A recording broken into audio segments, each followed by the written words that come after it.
Hi everybody and welcome back to the Vegan Kitchen.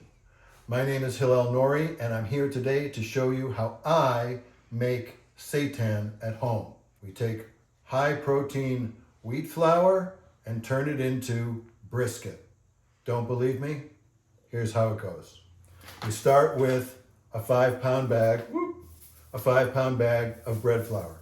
I use this King Arthur organic unbleached bread flour. I add to the 5-pound bag of flour, I add 6 cups, or maybe a little more than 6 cups, of cold or room temperature water. That's 4, and that's 6. And this is a little side thing if you want to do it. Sometimes I do and sometimes I don't. I'm going to add a little bit of red food coloring. Just a little bit when I mix it in. And that will give it a little more of that meaty-like appearance when it's all finally cooked. Now I'm just going to take a spatula and mix the water and the flour together. It's all unedited today. It's just what you see is what you get. You can see that it's a very rough dough, and I'm going to take my hands and wet them a little bit so that they don't stick, and just kind of make sure that it's all mostly mixed in there. And then I'm going to let it sit. So at this point, I'm just going to leave this here, cover it up, and come back to it. Okay, it's been about 20 minutes, and the dough has softened substantially. We're going to kind of incorporate all that in to a nice ball.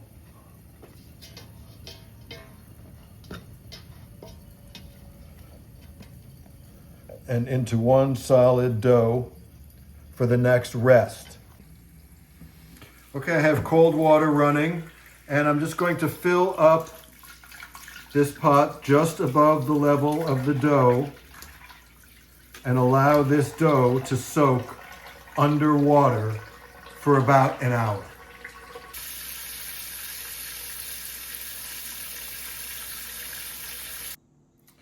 Now, by resting the dough underwater, we're going to begin the process of loosening the starch from the protein and allowing the protein strands, the gluten strands, to start to develop even this early in the process.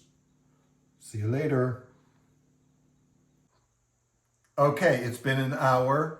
The dough has been resting underwater, and now comes the fun part. It's time to wash the flour. And I'm going to start with the dough in the water that I soaked it in. And I'm just going to use both hands, get on in there, and start massaging the dough.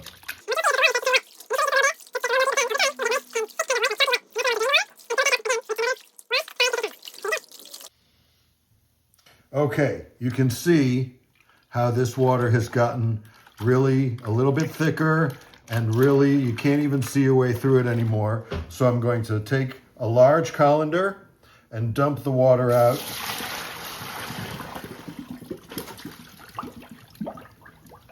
I'm going to fill my pot back up with water.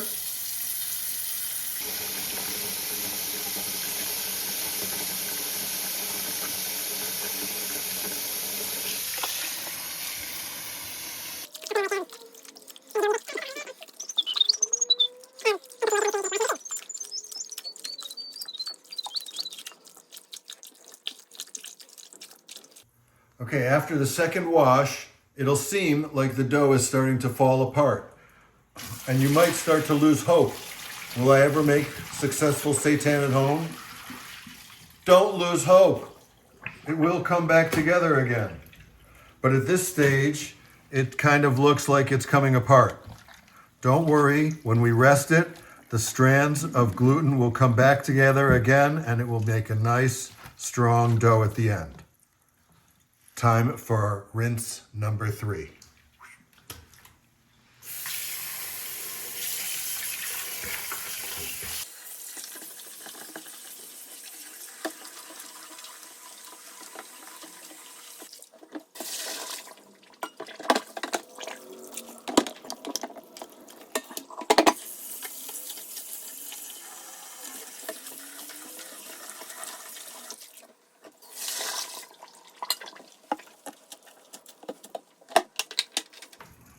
Okay, we're going to do one more wash. At this stage, you can see that the dough has started to come back together, and there's just a little bit of these white clumps left of the starch in there. These won't hurt anything, but I'm going to give it one more rinse.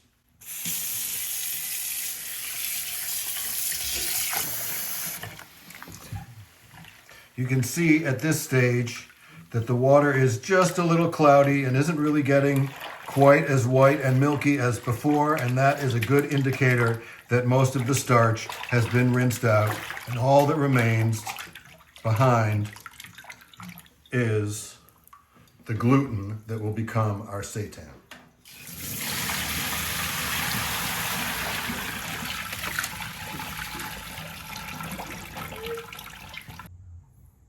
All right, it's been a few minutes and our seitan dough has dried.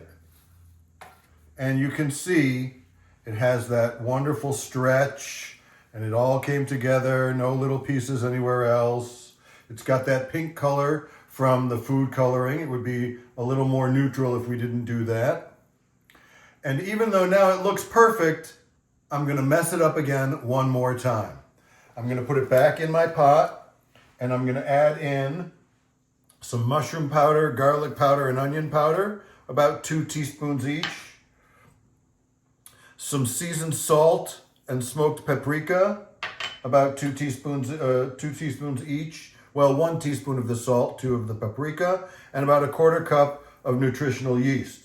I'm also going to put in about 3 tablespoons of Earth Balance or some other non-dairy butter, and about 2 tablespoons eyeball of miso paste.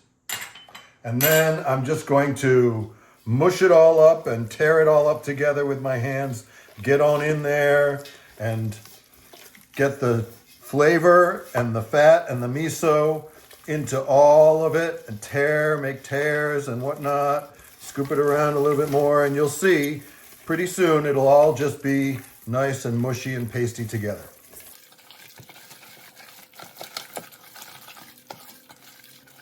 Don't worry if you get it evenly distributed, because it's going to sit and rest and get folded all over itself over the next couple of hours.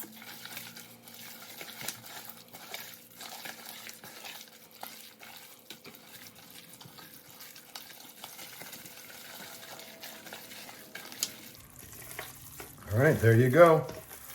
And then all I'm going to do is let it rest. And then every now and then I'm going to come back, and instead of having it all pulled apart like this, I'm going to fold it back over and over again to make a nice rectangular shape.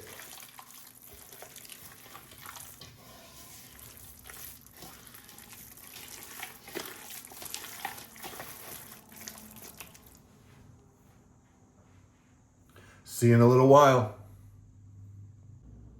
Okay, after this first rest, you can see it's still kind of stringy and the pieces don't quite stick together, but I'm going to take it and fold it over on itself, kind of poke it down a little bit, and then take it the other way and fold it in on itself, and sort of tuck everything in and let it sit.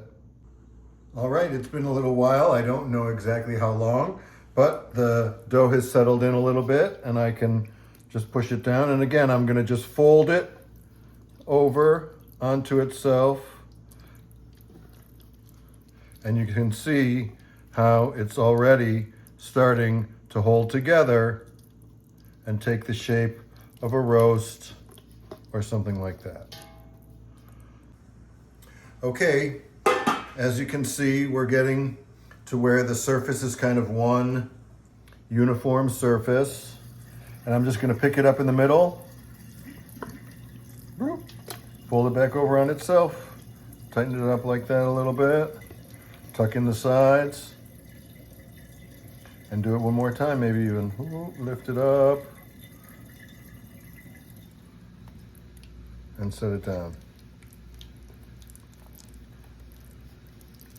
Try to have the open side on the bottom and let that sit again. Okay, take a look. You can see that it's all kind of nice, rectangular. The surface is nice and even.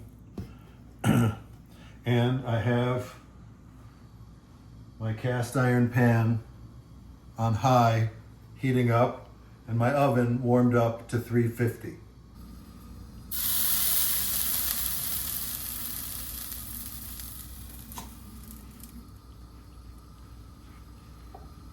Okay, the pan is hot. I'm gonna spray it with some oil and just lay that brisket on in there.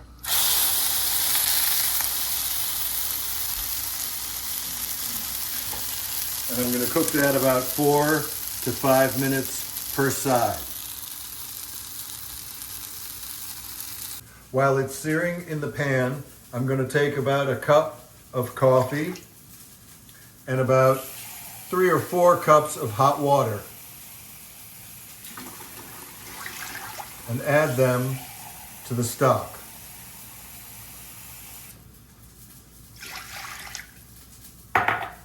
Swirl that around to get all the miso and butter and spices that were on the pot in here.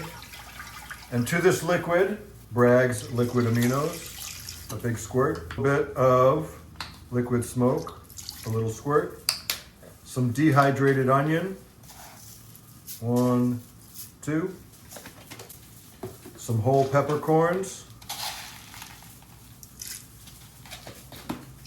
and some yellow mustard seeds, about a tablespoon. Close up here.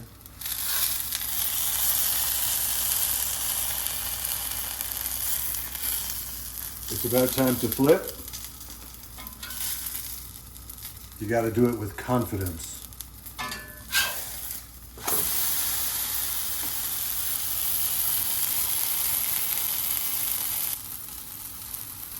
Confidence.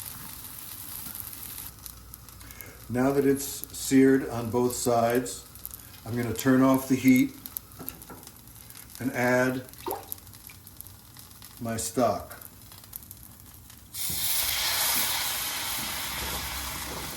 It's going to bubble up big, so be careful. But that'll die down in just a few seconds.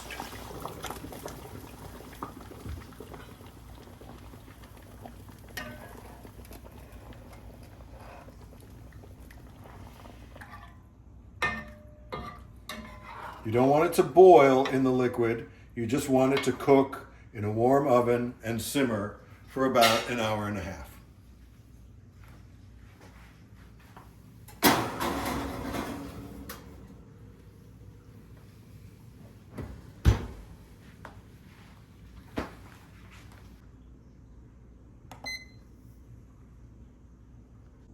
Okay, it's been an hour and a half in the oven, and I'm going to take our seitan brisket out.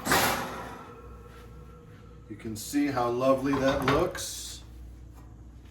I'm going to let it cool down in its own broth and overnight, and it'll be ready to eat tomorrow. I can hardly wait. Okay, it's the next morning, and the seitan has had a chance to rest in the fridge overnight, which really helps with its texture.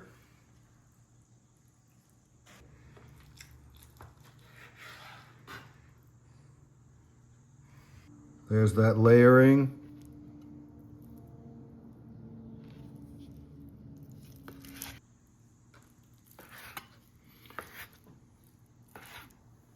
This seitan is ready to eat just like it is. It's nutritious and delicious, but you can also add it to any recipe. I hope you enjoyed this video, and I hope you take the time to make some of your own homemade seitan. Bon appetit.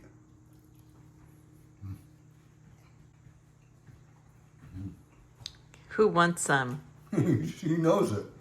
He knows what it is. You're gonna give him a little piece on camera?